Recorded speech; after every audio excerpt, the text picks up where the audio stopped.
നമുക്കിന്ന് മീഷോയിൽ ഒരു കൊറിയർ വന്നിട്ടുണ്ട്.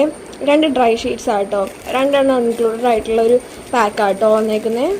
നമ്മൾ ഹോസ്പിറ്റൽ ബാഗൊക്കെ പാക്ക് ചെയ്ത് തുടങ്ങി, അപ്പോൾ അതിന് വേണ്ടിയിട്ട് വാങ്ങിച്ചാട്ടോ. അപ്പോൾ നമ്മൾ നേരത്തെ എല്ലാം വാങ്ങിച്ച് വെക്കണം, നേരത്തെ എല്ലാം വാങ്ങിച്ച് കഴുകി ഉണക്കി വെക്കണമല്ലോ. അപ്പോൾ അതുകൊണ്ട് മീഷോയിൽ നല്ല പ്രൊഡക്റ്റാണെന്ന് റിവ്യൂ കണ്ടുകൊണ്ട് വാങ്ങിച്ചാട്ടോ. 2 കളേഴ്സാട്ടോ വരുന്നത്. ഒരു പച്ച പോലത്തെ, പച്ചയാണെന്ന് തോന്നുന്നു, ഒരുമാതിരി ഒരു പച്ച കളറും ഒരു പിങ്ക് കളറിലും ആട്ടോ വരുന്നത്. വാവ വരുമ്പോൾ വാവയുടെ ഡയപ്പറൊക്കെ മാറ്റാനും വാവനെ കിടത്താനും ഒക്കെ യൂസ് ചെയ്യുന്നൊരു ഡ്രൈ ഷീറ്റാട്ടോ ഇത്. ഒരെണ്ണമല്ല 2 എണ്ണം ഉണ്ട്. ഒരു ഭാഗം ഭയങ്കര സോഫ്റ്റായിട്ട് വൂളൻ പോലത്തെ ഒരു ടൈപ്പ് ഓഫ് മെറ്റീരിയലാട്ടോ. ഇപ്പുറത്തെ ഭാഗമാണെങ്കിൽ ഒരു റബ്ബറിൻ്റെയൊക്കെ പോലത്തെ ഒരു മെറ്റീരിയൽ, സ്ലിപ്പറി ആയിട്ടുള്ളൊരു മെറ്റീരിയലാണ്. നമുക്ക് എന്താ പറയുക, വെള്ളമൊക്കെ തട്ടിയാലും അതിനകത്തേക്ക് ഇറങ്ങാത്ത രീതിയിലുള്ള മെറ്റീരിയലാണ് വന്നേക്കുന്നത് കേട്ടോ. മീഷോയിൽ 2500 പേര് വാങ്ങിച്ചിട്ടും 4.2 റേറ്റിംഗ് ഉണ്ടായിരുന്നതുകൊണ്ട് വാങ്ങിയതാട്ടോ ഇത്. നല്ല വലിപ്പമുണ്ട് കേട്ടോ ഇതിന്.